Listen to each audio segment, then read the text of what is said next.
وہ اتنا طاقتور ہو چکا تھا کہ 1/3 زمین ان کے قبضے میں تھی، اور وہ اگر حکم دیا کرتے تھے، فتویٰ دیا کرتے تھے کہ یہ پرٹیکولر کوئی بادشاہ ہے، یہ مخصوص بادشاہ یا یہ والی ریاست صحیح نہیں ہے، تو عوام جا کر تاج کھینچ لیا کرتی تھی بادشاہوں کے اور مار دیا کرتی تھی ایک رومن کیتھولک چرچ کے فتوے کے اوپر۔ اتنی طاقت تھی ان کی۔ 16ویں صدی میں یہ ہوا کہ لوگ اس طاقت سے تنگ آئے۔ مارٹن لوتھر اٹھا، اس نے پروٹیسٹنٹس کی تحریک چلائی اور 2 حلقے آپس میں لڑنا شروع ہو گئے، جس میں رومن کیتھولک اور پروٹیسٹنٹس تھے، یعنی کہ 2 فرقے بن گئے۔ آپ یہ مثال لے لیں، وہ 2 فرقے آپس میں اتنا لڑے کہ 1522 سے لے کے 1700 تک 178 سال جنگ لڑی، جس میں انہوں نے کھوپڑیوں کے پہاڑ بنائے، نسلیں فنا ہو گئیں ان کی، شہروں کو آگے لگ گئیں، ریاستیں برباد ہو گئیں، اور انہوں نے کہا کہ ہمارا مذہب ٹھیک ہے، دوسرے نے کہا نہیں ہمارا مذہب ٹھیک ہے۔ لڑ کے تقریباً 178 سال لڑنے کے بعد 1618 سے 1648 تک ایک جنگ لگی، جس کو 30 ایئرز وار بھی کہتے ہیں۔ اس 30 سال کے اندر تقریباً ایک اندازے کے مطابق 8 ملین لوگوں نے اپنی جانیں دیں۔ 80 لاکھ لوگ 30 سالوں میں مارے گئے۔ تھک ہار کر ہاتھ جوڑے انہوں نے، اور انہوں نے کہا کہ آؤ بیٹھو بات کرتے ہیں، اور بات کر کے ایک معاہدہ سائن کیا جسے کہتے ہیں ٹریٹی آف ویسٹ فیلیا، جو کہ انسانیت کی جدید تاریخ کا سب سے معتبر جدید تاریخ کا ڈاکومنٹ ہے، جس کے تحت انہوں نے یہ فیصلہ کیا کہ آج کے بعد ریاست کے اندرونی معاملات میں ہم مداخلت نہیں کریں گے، کسی اور ریاست نے جو کرنا ہے وہ کرے، جو بھی کرنا کرے، اور دوسری چیز مذہب کی بنیاد پہ کوئی جنگ نہیں ہوگی۔ اس کا فروٹ یہ ملا کہ اس کے چند سال بعد جنگ تو چلی 1700 تک، لیکن 1700 کے بعد ایک ایسا پیریڈ، ایک ایسا دور شروع ہوا جس نے ترقی کی ایسی منازل طے کروائیں مغربی معاشرے کو کہ آج وہ چاند پر پہنچے ہوئے ہیں اور آپ گلی محلوں میں ایک دوسرے کو مار رہے ہیں۔ اور اس پیریڈ کا، اس دور کا نام ہے ایج آف انلائٹنمنٹ، جس میں پینٹرز، جس میں تھیورسٹ، جس میں آرٹسٹ، جس میں سنگرز، جس میں فلاسفرز، جس میں سائنسدان اٹھے، انہوں نے مختلف نظریات کو ترویج دی، اور ریاستوں نے چند مذاہب کی پشت پناہی بند کی۔ تو ریاست نے کہا کہ آپ نے جو مذہب پریکٹس کرنا ہے وہ آپ کریں۔ میں یہ نہیں کہہ رہا کہ اس کے بعد سے مذہب ختم ہو گیا وہاں پہ، آج بھی کرسچینٹی، عیسائی مذہب جو ہے وہ آج تک سب سے بڑا مذہب ہے دنیا کا، اسلام سے بھی زیادہ لوگ اس کو فالو کرتے ہیں۔ کیونکہ وہ بے شک سیکولر ہیں، لیکن اپنے مذہب کو وہ اپنے ساتھ رکھتے ہیں۔ تو اس تاریخ سے آپ کو پتہ چلتا ہے کہ جب آپ مذہبی منافرت پھیلاتے ہیں نا، تو یہ آگ کبھی نہیں بجھ سکتی۔ صدیوں لڑتے رہیں آپ، صدیوں لڑتے رہیں، ہمیں تو بنے ہوئے 70-80 سال بھی نہیں ہوئے، آپ اگلے 100 سال بھی لڑتے رہیں گے نا، آپ کسی مذہبی حلقے کو خوش نہیں کر سکتے۔ مولانا سمیع اللہ کے مدرسے کو عمران خان نے ملینز آف روپیز دیے، وہ اپنی وفات سے پہلے پھر کہہ گئے یہ یہودی ایجنٹ ہے۔ بھٹو صاحب نے جو حلقے ہیں، مذہبی حلقے، ان کو خوش کرنے کے لیے جمعے کی چھٹی دی اور بڑا کچھ کیا، اور حالانکہ وہ ہم سب جانتے ہیں وہ سیکولر لبرل انسان تھا، جس نے جلسوں میں کھڑے ہو کے یہ کہا ہوا ہے کہ ہاں میں شراب پیتا ہوں، کسی کا خون نہیں پیتا۔ اس نے بھی ان کو خوش کرنے کی کوشش کی، یہ خوش نہیں ہوئے، پاکستان نیشنل الائنس کی تحریک چلی، اسی کو لٹکا دیا بعد میں۔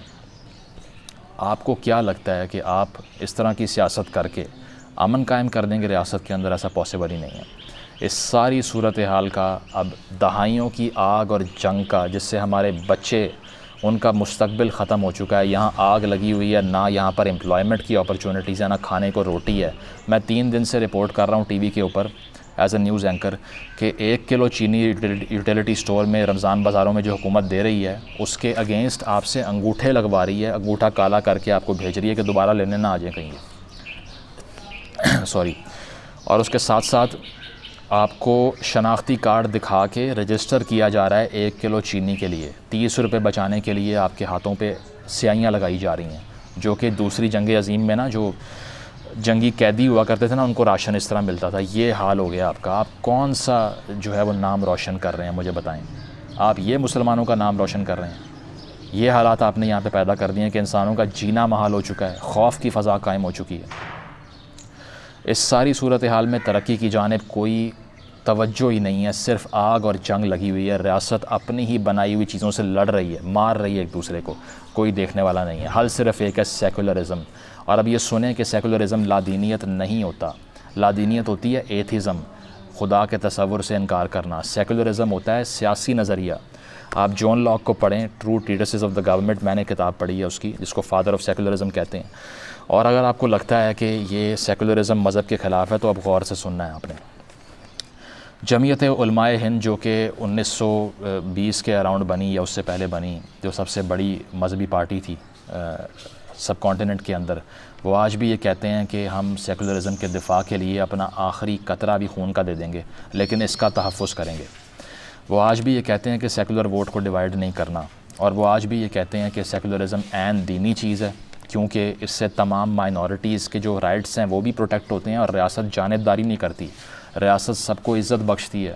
اور وہ یہ کہتے ہیں کہ بہت سی مثالیں ہمیں ملتی ہیں جو معاہدے یہودیوں سے کیے گئے ریاست مدینہ کے اندر اس ٹائم، وہ بھی سیکولر معاہدے تھے، کیونکہ اس میں مذہب کا ایلیمنٹ موجود نہیں تھا۔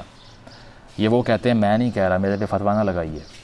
اور مولانا عبدالکلام آزاد صاحب، جن کا بہت بڑا نام ہے اور جنہوں نے ترجمان القرآن لکھی، وہ سیکولر آدمی تھے، وہ کہتے ہیں سیکولرزم جو ہے وہ عین دینی چیز ہے۔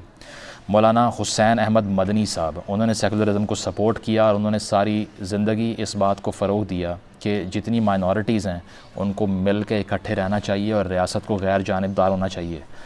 اور اس کے ساتھ ساتھ مودودی صاحب کی اگر بات کر لیں تو وہ تو انہوں نے تو یہ کہا کہ جو آپ ریاست جس کی شکل آپ دینے جا رہے ہیں، جس کو دینی ریاست آپ کہہ رہے ہیں، اس کا تصور اسلام میں موجود ہی نہیں ہے۔ مودودی صاحب جو جماعت اسلامی کے بانی تھے، جو آج ٹھیکیدار بنی ہوئی ہے پورے پاکستان کی، جو کہتی ہے کہ ہم نے پاکستان لیا، انہوں نے یہ کہا تھا کہ نیشنلزم اور قومیت کا تصور مذہب میں موجود نہیں ہے، اور اس کی بنیاد پہ ریاست لینا حرام ہے۔ انہوں نے یہ تک کہا پاکستان کا قیام درندگی ہے، مسلم لیگ کو ووٹ دینا حرام ہے، قائد اعظم کا جنازہ پڑھانا ضروری نہیں تھا، کیونکہ انہوں نے کہا کہ پین اسلامزم ہے اسلام، یعنی کہ اسلام ایک عالمی نظریہ، ایک عالمی نظام ہے، اس کی بنیاد پہ ملک نہیں آپ لے سکتے، اور نہ ہی ملک لینا اسلامی چیز ہے، کیونکہ وہ کہتے ہیں کہ اسلام کی تاریخ کے اندر مکہ کا نیشنلزم، مدینہ کا نیشنلزم، سعودی عرب کا نیشنلزم جو اس ٹائم کا علاقہ تھا وہ موجود نہیں ہے، بلکہ وہ ایک عالمگیریت تھی اس مذہب میں جو کہ آپ نے ختم کر دی۔ تو اسی لیے ایسی ریاست کو جماعت اسلامی نے سپورٹ نہیں کیا، تمام علماء نے سپورٹ نہیں کیا۔ کیوں سپورٹ نہیں کیا؟ آپ کو کیا لگتا ہے کہ یہ سارے لادین تھے؟ ان کا مذہب سے کوئی تعلق نہیں تھا؟ کتنی کتابیں لکھی ہیں انہوں نے مذہب کے اوپر، جا کے پڑھیں آپ۔ سر سید نے کتنی کتابیں لکھی ہیں، جا کے پڑھیں آپ۔ تو کیا آپ کو ایسا کیا معلوم ہے جو ان کو معلوم نہیں تھا سیکولرزم کے بارے میں؟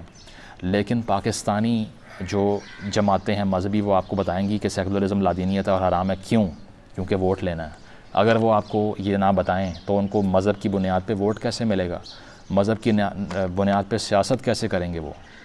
مذہب کی بنیاد پر کس طرح سے ایکسپلائٹ کریں گے لوگوں کو؟ میں یہ بالکل نہیں کہہ رہا سیکولرزم سے تمام مسائل حل ہو جاتے ہیں، سیکولرزم تمام مسائل کا حل نہیں ہے، لیکن مسائل کی کمی کا واحد ذریعہ ہے۔ صرف ایک ذریعہ اب رہ چکا ہے، آپ نے سب آزما کر دیکھ لیا ہے۔ آپ جناح صاحب کی سپیچز نکال لیں، ٹھیک ہے، اس کے منافی بھی سپیچز موجود ہیں، لیکن آپ نے سب آزما لیے، کچھ کام نہیں آ رہا۔ سیکولرزم کا مذہب سے کوئی تعلق اور کوئی بھی لڑائی نہیں ہے، وہ ایک نظام حکومت ہے، اور اس میں ہی تمام مذہبی حلقوں کی بھی سیکیورٹی کی گارنٹی ہے، اور ایک امن قائم کرنے کی واحد امید باقی ہے۔ اگر آپ ایسا اقدام نہیں اب اٹھاتے اس نہج پہ، جب آپ کے سب سے بڑے لیڈران کی زندگیاں خطرے میں پڑی ہوئی ہیں، عام شہری کو چھوڑیں، آپ کی اپنی زندگیاں خطرے میں پڑی ہوئی ہیں، اگر اب آپ یہ انیشیٹو نہیں لیں گے تو اس سے یہ ہوگا کہ اس ملک میں آگ لگی رہے گی۔ ہمیں بتا دیجئے کہ کیا آپ نے اسی خوف کی فضا کو، اسی جنگ و جدل کو قائم رکھنا ہے کہ ہم اپنی پراپرٹیاں بیچیں اور یہاں سے نکلیں، چلے جائیں یہاں سے؟ اگر آپ نے ہماری زندگی کو پروٹیکٹ نہیں کرنا، ہمارے سگنل بند ہوئے رہنے ہیں، ہم نے کوئی ٹریڈ نہیں کرنی، ہم نے ترقی کا نہیں سوچنا، نوکریاں نہیں پیدا کرنی، 1 کلو چینی کے لیے ID کارڈ دکھانا پڑیں گے، ہمیں بتا دیں آپ کہ اگر آپ نے یہی آئیڈیالوجی کی بنیاد پہ جنگ لڑتے رہنا ہے تو ہم سارے یا تو چلے جائیں یہاں سے، یا پھر ویسے ہی اپنی زندگیوں کو ختم کر لیں۔ لیکن جو حل ہے نا، وہ نکالنے کا اب یہ آخری موقع ہے آپ کے پاس۔ اگر اب بھی حل نہ نکالا تو یہ آگ اتنی بڑھ جائے گی کہ پھر یہ بجھ نہیں سکے گی۔ Thank you.